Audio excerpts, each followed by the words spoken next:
ভূত চতুর্দশীর দিনকে আমি সকাল সকাল স্নান করে চলে গেছিলাম ঠাকুর ঘরে পুজো করতে। সেখানে খুব সুন্দর করে ঠাকুরকে মন মতন করে সাজিয়ে আমি চলে গেছিলাম ডাইনিংয়ে। সেখানে গিয়ে আমি কি করছি এটাতে তোমাদের সাথে শেয়ার করব। তো ডাইনিংয়ে এসে আমি প্রথমে ভালো করে আমি এঁকে নিয়েছিলাম, কারণ আমি দেবো হচ্ছে রঙ্গোলি। তো সেই জন্য রঙ্গোলি করার জন্য আমি প্রথমে ডিজাইনটা করে নিয়েছিলাম। তারপর আমি এখানে ছাঁকনি নিয়েছিলাম, যেহেতু আমার কাছে ওই বালির মতন যে কালারগুলো হয় যেগুলো দিয়ে রঙ্গোলি হয় সেটা ছিল না। এগুলো যেহেতু দোলের সময় কেনা ছিল, ওই কালারগুলো দিয়েই আমি করব। তো সেই জন্য এখানে আমি ছাঁকনি নিয়ে ভালো করে জিনিসটা করার চেষ্টা করছিলাম। আমি অনেকটা সময় নিয়ে করব বলে সেই জন্য সকাল সকালই আমি চান টান করে পুজো করে নিয়েছিলাম, কারণ ভালো করে আমি রঙ্গোলিটা দেবো।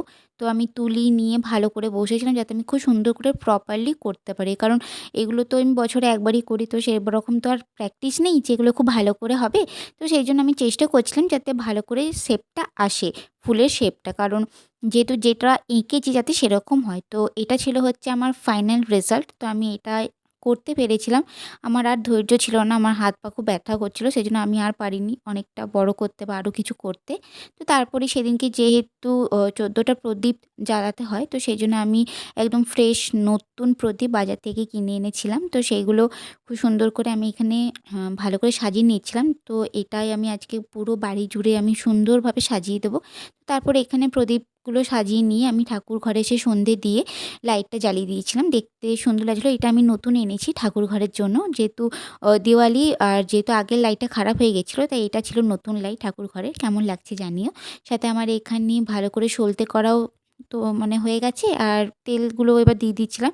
তো এরপরেই আমি একটা একটা করে প্রদীপ দিয়ে গোটা ঘরটা সাজাবো, সাথে রঙ্গোলির কাছেও দেবো। তো সেটাও দেখতে খুব সুন্দর লাগছিলো। তো এটা প্রথমে এই একটা প্রদীপ আমি ঠাকুর ঘরে দিয়েছিলাম। তো ঠাকুর ঘরে দেওয়ার পরে আমি তুলসী তলাতেও দিয়ে এসেছিলাম। তো তারপরে এখানে আমি রঙ্গোলির ওপরে সুন্দর করে সাজাচ্ছিলাম, যে আজকে যেহেতু ভূত চতুর্দশী আর রঙ্গোলিটাও দিয়েছি, তো এই জায়গাটা যাতে খুব সুন্দর করে ভালোভাবে আলো থাকে সেই জন্য। তো তোমরাও দেখে বলো যে জায়গাটা কেমন লাগছে রঙ্গোলির কাজটা। আমার তো বেশ ভালো লেগেছে, কারণ আমি অনেক কষ্ট করে বানিয়েছি, তো আমার তো অনেকই ভালো লাগছিলো জায়গাটা দেখতে। আর প্রদীপগুলো জ্বালানোর পরে সত্যি জায়গাটা খুব সুন্দর লাগছিলো। তো আমার ইচ্ছা ছিল আরও অনেকগুলো প্রদীপ দেওয়ার, কিন্তু যেহেতু ওই দিনকে মাত্র এই কটাই প্রদীপ জ্বালাতে হবে, তো সেই জন্য আমি ঠিক করেছিলাম যে পরের দিন মানে কালী পুজোর দিনকে আমি আরও অনেক অনেক প্রদীপ দিয়ে পুরো রঙ্গোলিটা সাজাবো। সেই ভিডিওটাও আমি তোমাদের সাথে শেয়ার করব। সেখানেও আমি রঙ্গোলিটা আরও কীভাবে সাজিয়েছিলাম সেটাও আমি তোমাদের সাথে নেক্সট ভিডিওর মাধ্যমে শেয়ার করব। তো তোমরা দেখে জানিও যে আমার এই রঙ্গোলিটা কেমন লাগছে। এইখানেতে প্রদীপ দেওয়ার পরেও আমি বাকি ঘরের সমস্ত দোরগোড়াতে আমি ভালো করে প্রদীপ দিয়ে দিয়েছিলাম, সাথে মেন গেটের ওখানেও প্রদীপ দিয়েছিলাম।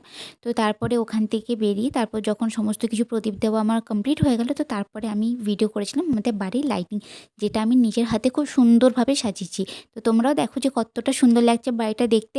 তো সব রকম লাইট দিয়ে খুব সুন্দর করে প্রায় অনেক অনেক লাইট দিয়ে আমি গোটা বাড়িটা মন মতন করে সাজিয়েছিলাম। শুধু বাইরেটুকু নয়, আমি ছাদেতেও লাইট লাগিয়েছিলাম, সেটাও তোমরা একটু পরে দেখতে পাবে যে আমি ছাদটাও কি সুন্দর করে সাজিয়েছি।